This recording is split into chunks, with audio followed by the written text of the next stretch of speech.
Hello, besties. Welcome to the Bloom with Becca podcast. I am your host, Becca.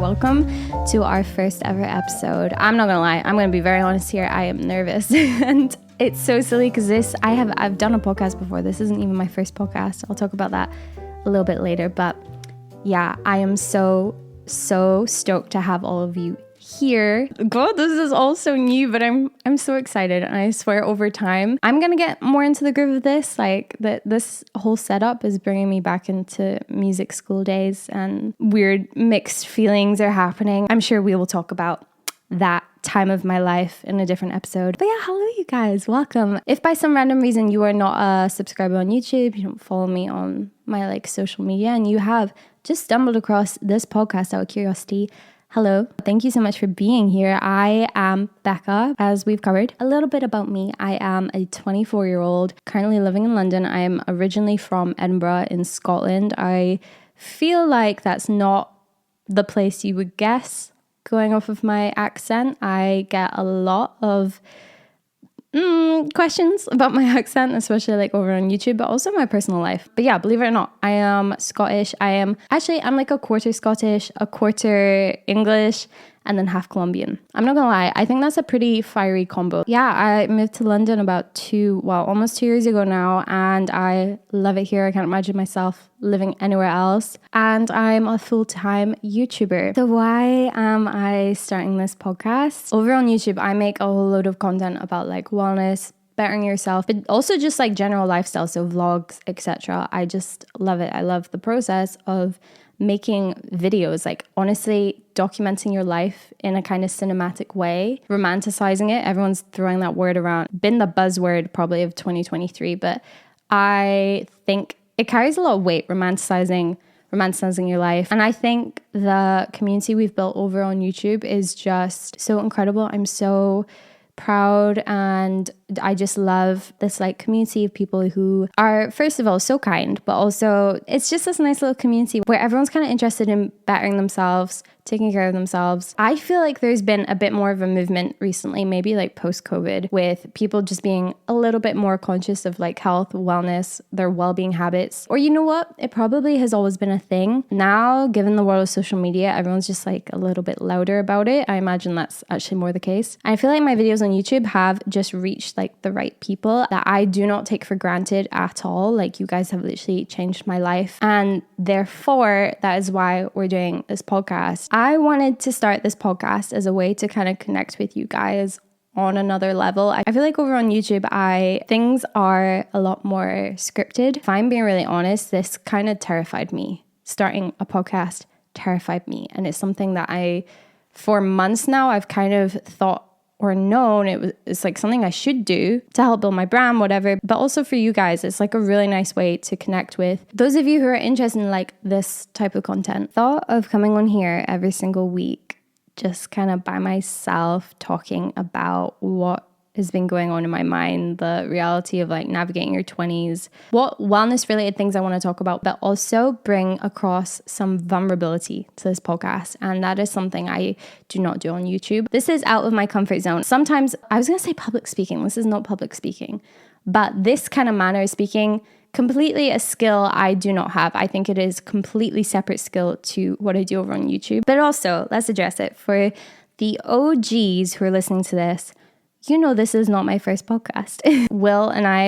My fiance, we started a podcast actually during lockdown, 2021. And it was fun. I don't regret it. I think we maybe did, I honestly don't know, maybe 10 episodes or something. And then we got Mochi, our dog. The podcast just started to feel like a chore. So housemates with benefits, RIP. But yeah, I'm glad we had that little trial run. And also doing a podcast with someone else is a lot of fun. You get to bounce off that person. By the time this is live and you're listening, there will be a Bloom with Becca Instagram page where you can feel free to message me about anything if you want me to bring up anything on the pod, if you have any questions. I basically want it to be we are FaceTiming. You are, whatever you're doing right now, you're on a run, you're cleaning your home, you're doing your makeup. I don't know. I listen to podcasts whenever I'm doing any mundane shit around the house. That is when I listen to a podcast. So hi, I am just your friend on the phone. I'm just going to ramble away in your ear. Also, I really hate being that person, but I know since this is my first time on here,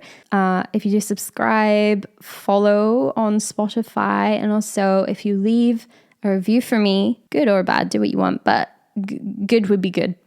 That would help me out a lot. Thank you. Love you. Okay, let's have a little bit of a catch up. I'm going to tell you what I've been up to this week, what's on my mind, etc. I'm starting acting classes on Saturday, so in a couple days.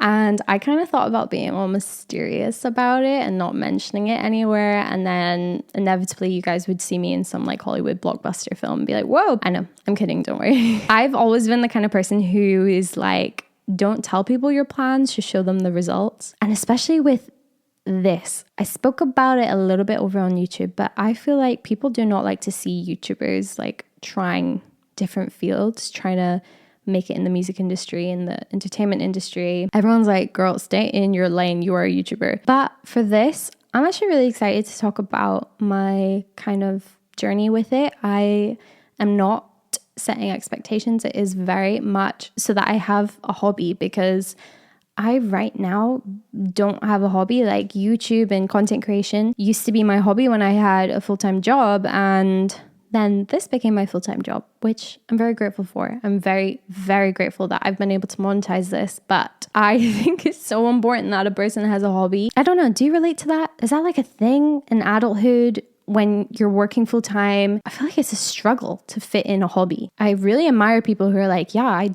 do tennis on Tuesdays or gymnastics on Thursdays. The message that's put out to us right now, I feel like especially young adults, if you are on social media, it is so like, who even are you if you don't have a side hustle? Like, you need to have a side hustle. Why are you only earning money from your 9 to 5? Since when was having a 9 to 5 not enough? Like, I absolutely hate that narrative and the messaging that goes out with that. And that's coming from a person who turned their side hustle into their job. I will never forget like where I came from, how this all started for me. And it was a very unique situation that I started YouTube when we were in a no, it wasn't when we were in a lockdown, but I started getting serious like 2020. So when life was just a lot slower and, you know, a lot of people didn't really have as much to do, weren't socializing. So a lot of my free time went into my YouTube channel. I don't want to say there was anything lucky about, you know,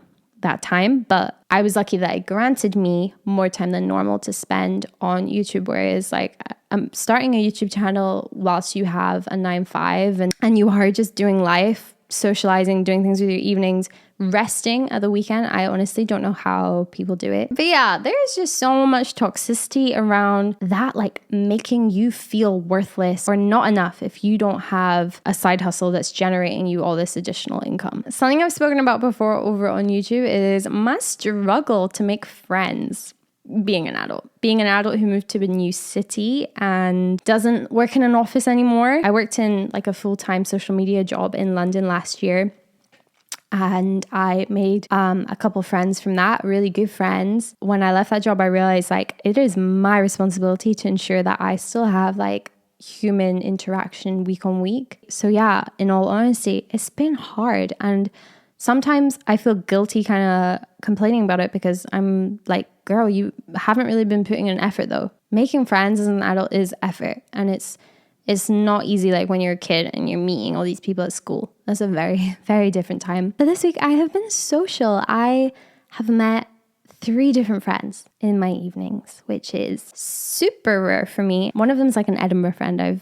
She's one of my best friends. Like, been friends with her for years, and she was just in London. But 2 of them were friends I've made in London. Social media does open up a lot of doors for meeting people, like at events or literally just connecting online. And yeah, I met this one really lovely girl like a couple weeks ago, and we've been like co-working together. I don't know, it's been great for my productivity, and it's just so nice to like actually get out of the house. I feel like this is such a big thing for people who work from home completely. Like myself, I could, if I wanted, I could work from home every single day. Going outside, especially like into central London, that sparks so much creativity for me.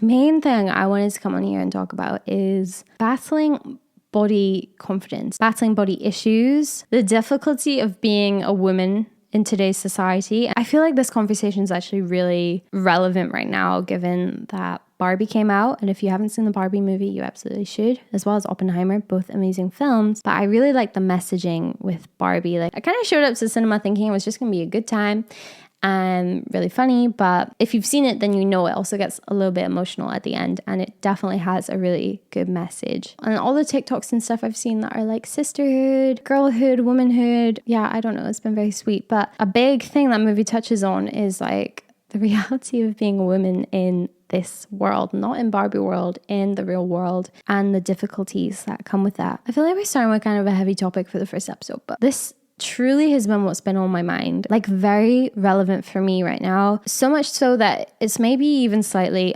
uncomfortable to talk about. This past year, I have really struggled with loving myself, loving my body, feeling confident in my body. I realized recently that I hadn't actually like had that conversation with anybody. These were thoughts that were like building up in my mind, and I would be sitting editing one morning, hating myself. When I'm at home, like editing all day by myself, I'm home alone. I am alone with my thoughts. I think it just all built up a little bit. And then I went on Instagram and I did a little Q&A box. Someone asked, I think it was along the lines of like, do you struggle with body issues? Like, how do you deal with it in a healthy way? And I went to answer this question because I was like, yeah, actually, you know, this has been something I've been struggling with, but let's kind of see what I have to say. I started typing, and then as I was typing, it was almost like word vomit. It started coming out how I really felt, and I realized because I hadn't like digested my emotions properly, I hadn't spoken to anyone, I hadn't journaled about it. I don't journal much, but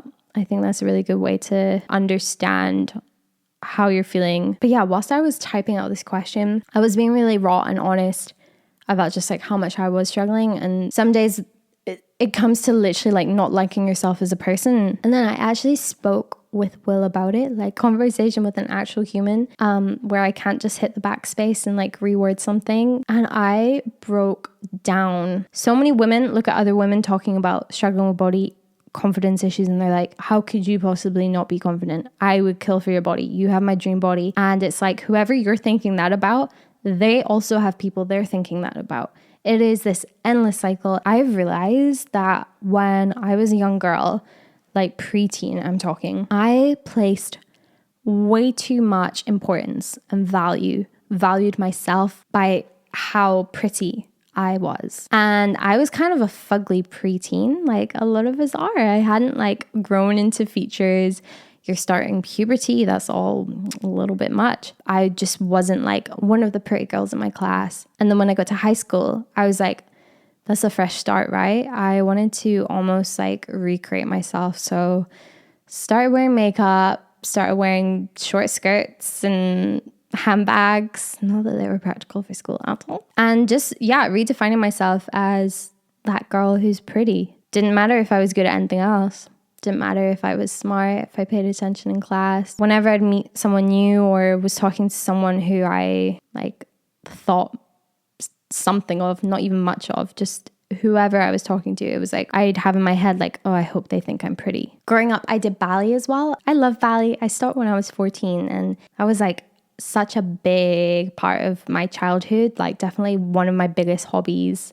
I think I did it for like 10 years. So I really loved it, but I do look back and I remember towards when I got into like higher grades, I think I only ever got to like grade 5, so it isn't even that high. But when you're doing exams and people are starting to take it a bit more seriously, you're getting older. There's some kids who are even talking about like doing it as a career. And the thing with ballet is if you don't look a certain way, you're not going anywhere.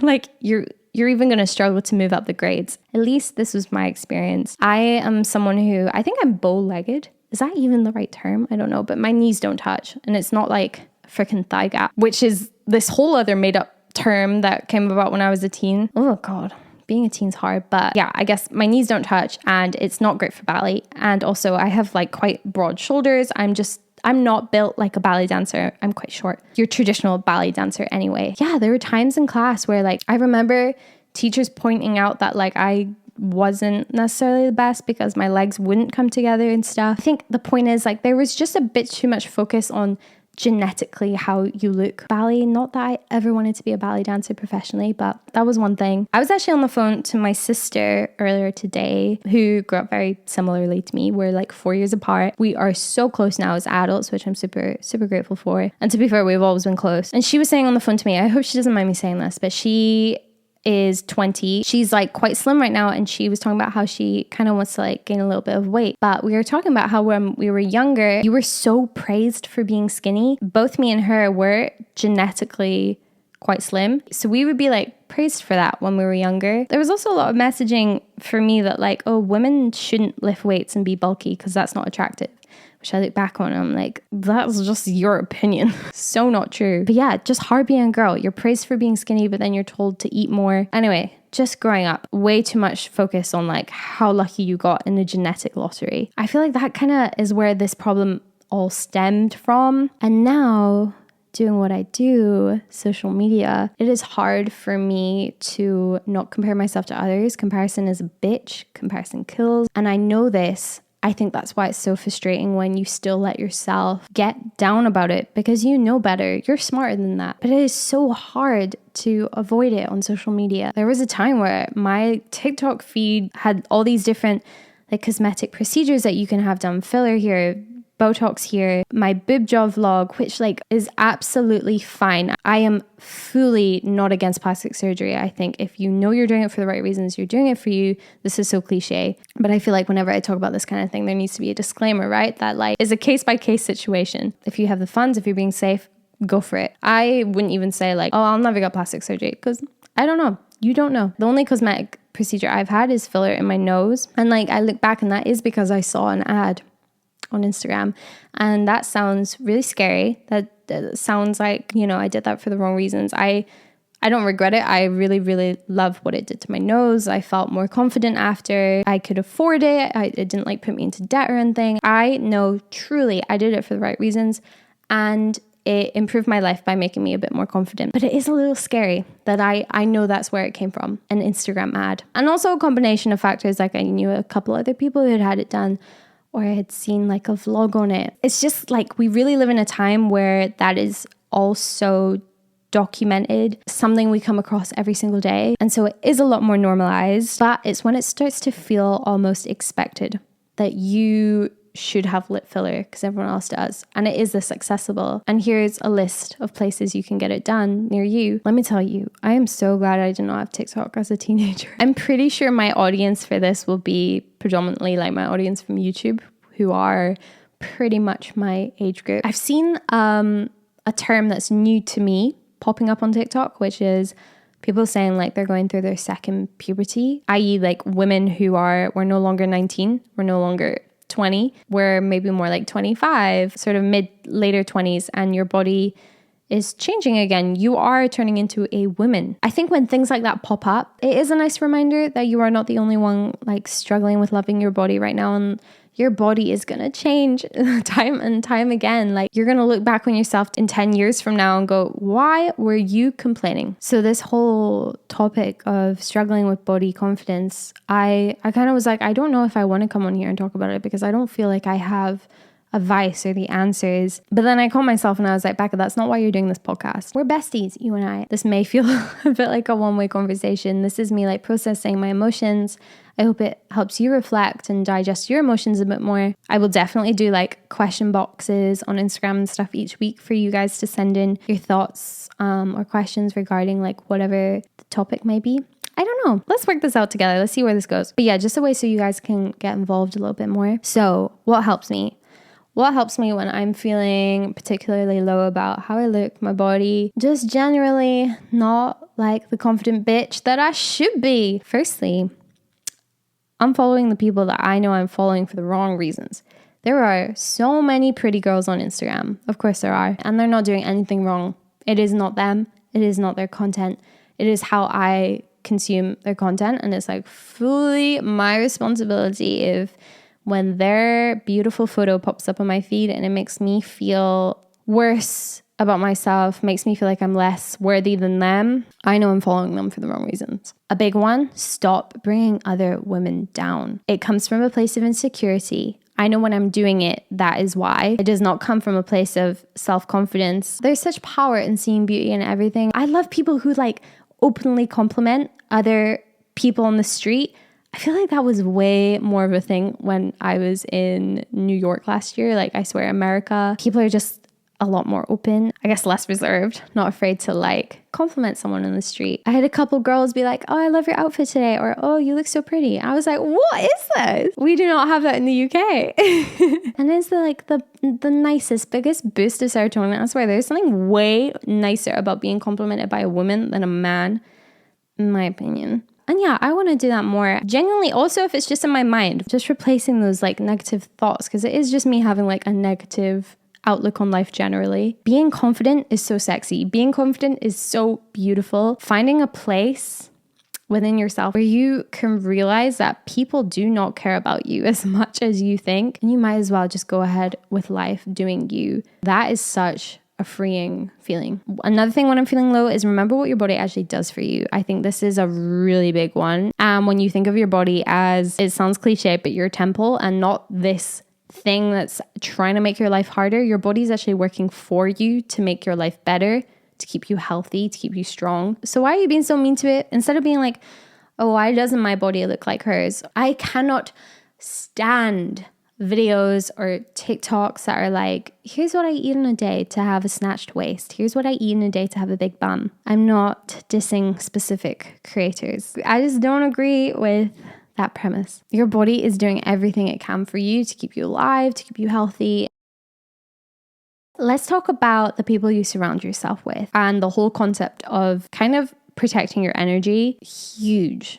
And maybe even more so like relevant when you are an adult and you want to be maybe a little bit more particular about who you're actually spending your time with. I guarantee that you all relate when I say you have someone in your life that when you meet them, they drain you. They drain your battery. You come away feeling knackered, like you need a nap. Everyone has those people. We know those people. Maybe they even make you feel insecure. That is obviously not a good friend, but I think just being aware of which friends are energy drainers as opposed to friends that are energy givers, and being a little bit choosy, a little bit picky about who you spend your time with. Practice self-love in kind of like whatever capacity that looks like for you, whether it's telling yourself affirmations, taking yourself on a date, just giving yourself like a spa day from home, or booking yourself into a spa day. That'd be very nice. But yeah, there is no shame in spending a little bit of money, a little bit of time on yourself, with yourself, for self-care, and not feeling guilty about it. Here's the thing I was thinking about the other day. Was anyone else like this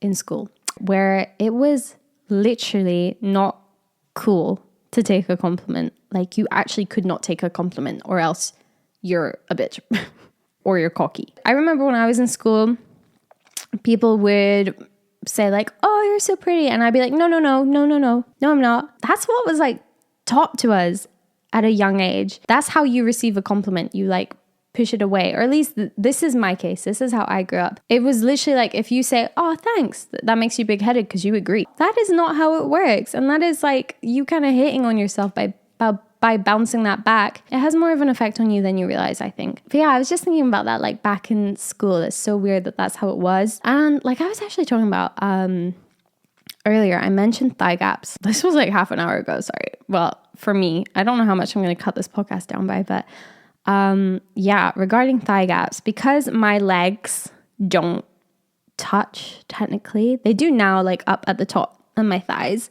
because my thighs are a bit bigger, but before, when I was younger, my knees don't touch, so my legs just like wouldn't touch. And I remember being 14 in drama class, and this girl who was my friend, she was like, oh my God, Becca, you have a thigh gap. And I was like, I'm trying to be all cool. Yeah, what? I like did not know what that was. Does anyone remember the obsession with thigh gaps? I feel like it was such a Tumblr day thing, and just one of the many reasons why women grew up to be insecure, because that's what we focused our energy on, and that's what was important to us when we were 14, having a thigh gap. Not that I even had one, because my knees just didn't touch. Though I was there flattered, I remember, because apparently it's this desirable thing to have that I didn't even realize I had. And it works both ways. Like, there are some insecurities I have, because someone else is pointing them out to me. Like, I had not even noticed them about myself. I had not noticed them. They didn't bother me until someone else made it a problem. Now, don't get me wrong. I had a lovely time in high school. I'm making it sound like I hated high school. I did not. This podcast has just been very, very much like me reflecting on how growing up as a young girl in this world that we're in absolutely leads to you kind of hating yourself as a woman later on. And I'm working it out, thinking out loud. But generally, I actually really liked high school. I had really good friends. I remember there was this one guy who pointed out that I had a big forehead, and it was, again, something that like did not bother me. I wouldn't like say that about myself. You know, when people are like, list your insecurities, or where would you have plastic surgery? I never would have said, oh, my forehead really annoys me. Someone else pointed it out. And yeah, since then I've been a little insecure in my forehead. Here, big foreheads. Tyra Banks has a big forehead, okay? Nothing wrong with having a big forehead. I think it's actually in proportion to the rest of my face. I'm working on that one. But generally speaking, we are our biggest critics. And like a lot of our insecurities are things that no one else would ever pick up on. And I think you can find some comfort in that, really. Okay, so what I'm going to do, this sounds very weird, but I'm going to do something that I've never done because it was something we were never taught to do. And it completely contradicts like how I grew up with never being able to take a compliment, and like same with my friends. I'm actually going to list 3 things that I really like about myself physically, because we're going to be all vain about this. I swear to God, this is something we like never do. And because it feels maybe a little bit uncomfortable and a little bit vain, but I kind of want you to do it with me. Think about 3 things that you actually really love about yourself physically. Okay, I'll go first. I really like my eyes. And I feel like, let's see, that feels unnatural, but I feel like you wouldn't maybe look at me and think my eyes are my best feature. Maybe they're not my best feature, but I really like my eyes because I think they're kind of small. They're kind of like almond shaped, and they're really, really dark. I have like almost black eyes, and I get it from my mom. My mom's Colombian. So for me, it's like, I feel like if you look at me, I maybe look a little bit Latina. I don't know. I've been told I don't look Scottish, but that's by people who think Scottish people are all ginger and short. There's a part of me that is very much from my Colombian side, and I like that I have that like Latina part of me. I don't know. I think there's something like nice or slightly more unique about having like smaller almond-shaped eyes. So that's one. I actually listed them out before this podcast because I didn't want to be caught off guard and just be here thinking for ages. I like my cheekbones. I have quite like high defined cheekbones. That's another thing that I did not think about myself until someone else pointed it out. They were like, you have really high cheekbones. And it's one that stuck. I was like, oh yeah. But it just shows like you as a kid, you're not thinking about these things typically. People see you differently to how you see yourself. And lastly, I like my hands. I have pretty big hands. And I feel like, again, it's not something, you wouldn't look at my hands and go like, oh, she has really nice hands because they're all like feminine. And no, I have like big hands. I have my dad's hands, masculine. For context, my dad is a professional guitar player. I think I'll definitely talk about that, like the influence watching him do a creative career had on me growing up, because I think that's really interesting. I think that'll be quite fun to talk about, and like why I maybe made the leap to like do YouTube as a career, why I went and studied music. I guess just why I've never been afraid to like do something creative. But anyway, my throat is getting so dry, sorry, because I have been talking for so long. But yeah, my hands are quite big and they're really good for guitar playing because I can stretch across that fingerboard. My right hand, I can pick quite fast. I want to stress that if you are really struggling with loving yourself, with body image, and something you want to work on, I could not recommend more that you go talk to a loved one. You even go seek professional help. Therapy would be an amazing way to work through that and talk it out with a professional. But there we go. Ooh, that ends the first ever Bloom with Becca podcast. What the fuck is a podcast? I don't know. I just wanted to be a bit more raw and real. And like I have said about 4 times, just a genuine chat with a friend. That's what we're here for. And I hope I don't know, you listen to this and maybe reflect on what we talked about and stuff. Be sure to please give me a review on Spotify, to subscribe to the YouTube channel, to follow on Spotify. Here I am pretending I know what I'm doing. I love you guys so much. Thank you for allowing me the space and possibility to do this. I'm really excited to see where this podcast goes. But at the same time, we're here for a good time and not putting so much pressure on this. This has been really fun for me, a little bit therapeutic, just sitting here and chatting with you guys. So I love you all, and I'll see you next week for episode 2. Bye. Thank you, my loves, for listening to this week's episode of Bloom with Becca. Be sure to follow the Bloom with Becca Instagram page to get involved each week with your questions, your stories, your thoughts on different topics, all that good stuff. I'll see you guys next week for a new episode. Love you. Bye.